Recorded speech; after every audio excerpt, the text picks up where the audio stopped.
जब आत्मा शरीर में स्थित होती है तब वो 3 आंतरिक शक्तियों द्वारा कार्य करती है।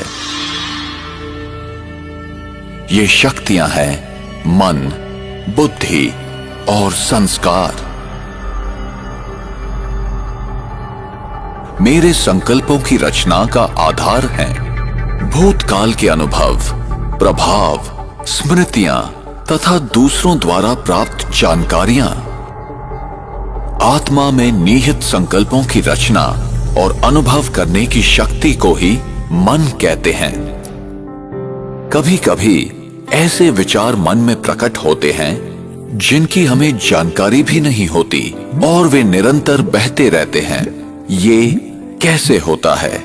इसका कारण है अवचेतन मन में संचित पूर्व कर्मों की सुषुप्त स्मृतियां। मन में उठने वाले संकल्पों का स्वरूप कुछ भी हो सकता है, जैसे अच्छा या बुरा, समर्थ या व्यर्थ, सकारात्मक या नकारात्मक। संकल्प एक विचार भी हो सकता है। प्रायः संकल्प मुझे कुछ करने के लिए निर्देश देते हैं। मैं आत्मा निर्णय लेती हूं कि ये करना है या नहीं, अभी करना है या बाद में, ये अच्छा है या बुरा, आदि आदि। संकल्पों को निरीक्षण करने तथा निर्णय करने की आत्मा की इस क्षमता को ही कहा जाता है बुद्धि। निर्णय के आधार पर मैं आत्मा कर्म करती हूं।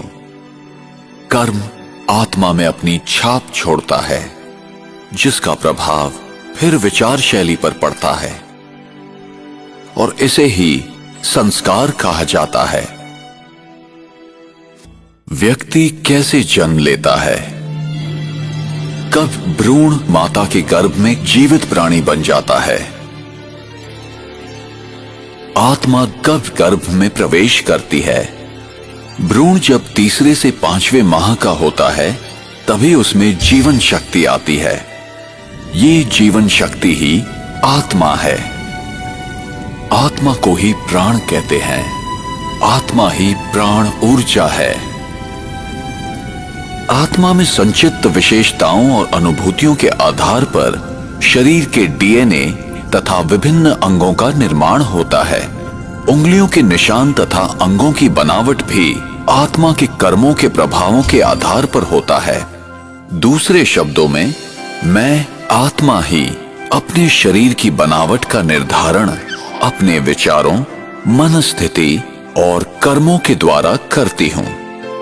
सामान्यतः जब आत्मा नए शरीर में प्रवेश करती है तो पिछले जन्म के अनुभव, स्मृतियां और घटनाओं को भूल जाती है। कुछ उदाहरण ऐसे हैं जबकि व्यक्ति अपने पूर्व जन्म की कहानियां सुनाते हैं जिन्हें जांच के बाद सत्य पाया गया है। हम अक्सर देखते हैं कि अबोध बालक बिना किसी कारण रोते हैं या हंसते हैं। पूर्व जन्म की स्मृतियां ही इसका कारण होती हैं। इसकी दूसरी ओर मृत्यु क्या है?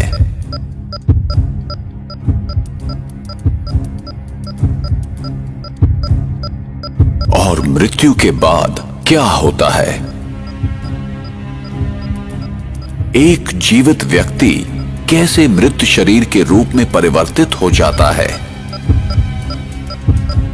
मृत्यु वो स्थिति है जब आत्मा शरीर छोड़ देती है।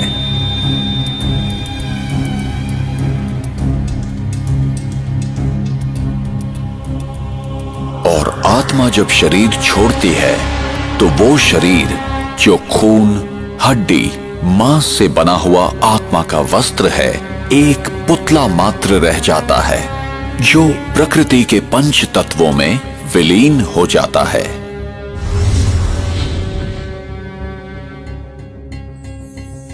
अपने पुराने शरीर को छोड़ आत्मा दूसरी माता के गर्भ में प्रवेश करती है।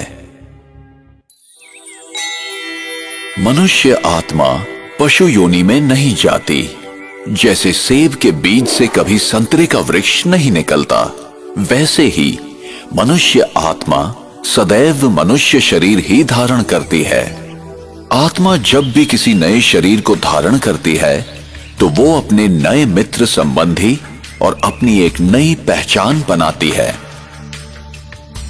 जैसे कोई नाटक में कलाकार अपने अनुरूप वस्त्र पहनकर एक निर्धारित समय में अपना अभिनय करता है, ठीक उसी प्रकार इस विश्व रंगमंच पर आत्मा भी एक कलाकार की तरह अपने निर्धारित समय पर अभिनय करती है। और जब शरीर अधिक उम्र, बीमारी या किसी घातक चोट के कारण बेकार हो जाता है, तब आत्मा शरीर को त्याग देती है और जन्म उपरांत जन्म लेती जाती है। इसी प्रकार जीवन एवं मृत्यु का ये अविनाशी चक्र इस संसार में चलता रहता है।